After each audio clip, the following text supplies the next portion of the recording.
quando, por exemplo, o Guedes sinaliza que vai poder retirar os benefícios da dedução do imposto de renda dos gastos médicos e mesmo da educação, eles estão dando um tiro no pé, porque a classe média, que é quem se beneficia disso, vai falar: opa, como é que é? Depois das eleições, vocês vão me tirar a dedução do imposto de renda que eu recebia no começo do ano para poder fazer alguma coisa a mais? Isso aí vai dar problema para eles também, né? Quer dizer, da mesma forma que como congelar o salário mínimo para a grande maioria da população é um impacto essa informação, para a classe média, a dedução o fim da dedução dos gastos médicos também tem impacto e vai mudar o voto.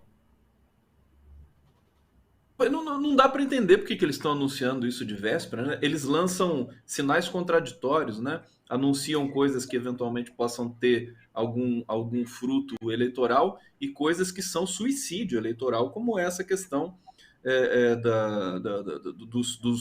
do imposto de renda, né? Que a classe média vai sentir isso, né?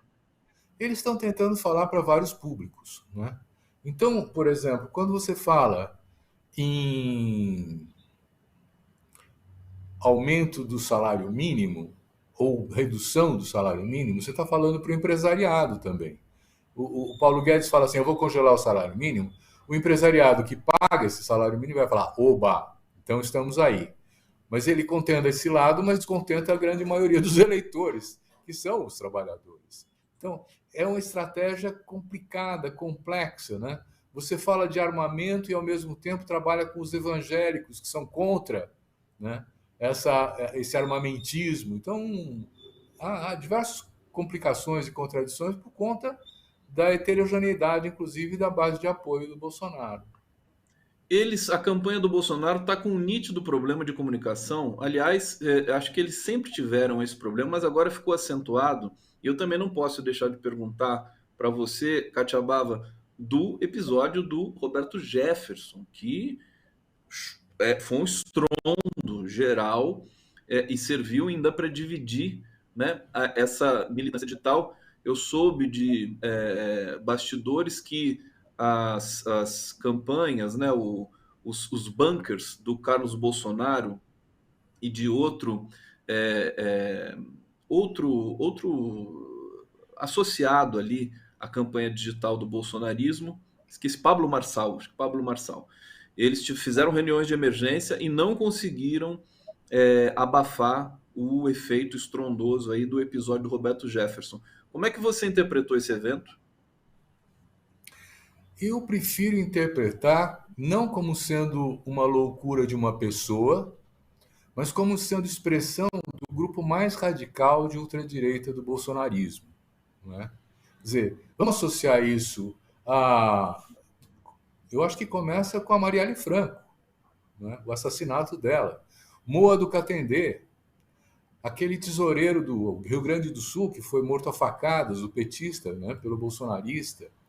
Enfim, quer dizer, tem vários assassinatos, tem esses tiros que foram feitos próximos à carreata da Fátima Bezerra, no Rio Grande do Norte, uma semana antes, quando o Tarcísio estava em Paraisópolis. Quer dizer, esse tipo de fenômeno, de acontecimento, é a expressão do grupo mais radicalizado bolsonarista, que quer se fazer presente, que quer mostrar, né, que a lógica deles é pela força, é pelas armas, né? E o Jefferson acabou expressando isso muito bem, né? Quer dizer, quando ele fala assim: eu vou enfrentar o STF, eu vou receber granadas e tiros, ele está não só expressando o que o próprio presidente incita, o Bolsonaro, né? Ele está expressando a lógica dos CACs. Ele também é um caçador, atirador, colecionador, que tem uma infinidade de armas em casa e se dispõe a utilizá-las. Né? Quer dizer, ele está alimentando esse radicalismo. Agora, veja bem, quer dizer, o que faz o Bolsonaro? O Bolsonaro manda o ministro da Justiça para cá. Né? E, inclusive, Padre Kelman, que padre não tem nada, mas ele está aí também para fazer o quê? Né? Como é que está tratando o Jefferson? Num primeiro momento, ele fala assim: eu vou apoiar esse cara, eu vou mandar o ministro da Justiça lá, eu vou mandar um mediador, que era a ideia da função do Kelman, né? Quer dizer, mas depois ele verifica que não tem sustentação para isso. Quer dizer, então, ele acaba qualificando de bandido o Jefferson, né? O que, para suas bases radicalizadas, é uma traição. Mas ele não pode fazer isso, deixar de fazer isso, porque senão, por exemplo, os evangélicos vão falar: como que o presidente apoia a violência, a morte, que joga granada? Então você veja que aí tem uma tensão entre a lógica de uma disputa eleitoral e as suas diferentes bases eleitorais, né? Os CACs, por exemplo, não gostaram de ver o Jefferson sendo chamado de bandido, né? E essa ala mais radical, de extrema-direita, está esperando algum motivo para poder criar mais espaço na sociedade e fazer mais coisas nesse período agora, né, em que nós estamos entrando nos últimos dias da campanha eleitoral e que está ficando evidente que o Bolsonaro tem menos chances de ganhar do que o Lula. Então, o que acontece? Há uma radicalização que vai, no limite, questionar a própria eleição, né? Não é à toa que havia sites bolsonaristas que convocavam para fiscalizar as urnas, né? Os bolsonaristas. O que quer dizer isso? Quer dizer intimidação?